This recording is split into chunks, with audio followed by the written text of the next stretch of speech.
ব্যথা কি পেয়েছো তুমি বিদুরের গৃহে মোর আদিত্য গ্রহণে? শ্রেষ্ঠ অভিনেতা তুমি, অভিনয়ের নাহি প্রয়োজন।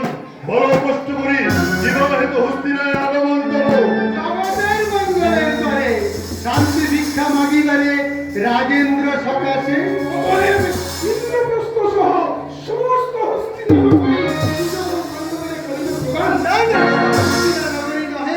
ইন্দ্রপ্রস্থ শুধু ইন্দ্রবস্ত্র পাণ্ডবে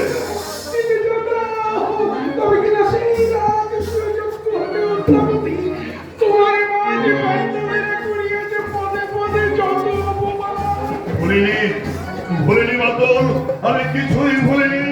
না, না, না, না। ভিক্ষা দেব মিলবে না ভিক্ষুককে সহ বিজিত সম্পর্ক চতুর্ভাগ্যে ফিরাইয়া দেবার মতো মূর্খ নই আমি। কথা রাখো সুযোধন। ইন্দ্রপ্রস্থ যদি তুমি নাহি দিতে চাও তাও মাত্র পঞ্চগ্রাম তাদের সন্তুষ্ট আমি করিব পাণ্ডবে। পঞ্চগ্রাম পঞ্চগ্রাম পঞ্চগ্রাম বড় লক্ষ্মী উত বসে ভিক্ষুকের বেশে আসে যদি দৃষ্টি তবু বিরাট নাই দেব সুচক্রমে দেবে। উদ্ধর দাও তুমি সুযোধন। আমি নয় তুমি চাও চক্ষুকে সহ তাই তো মন্ত্রের ছত্রে ধরি বিস্তারিত অতি সূক্ষ্ম চলনা সুযোধন ধ্বংস করবে। সুযোধন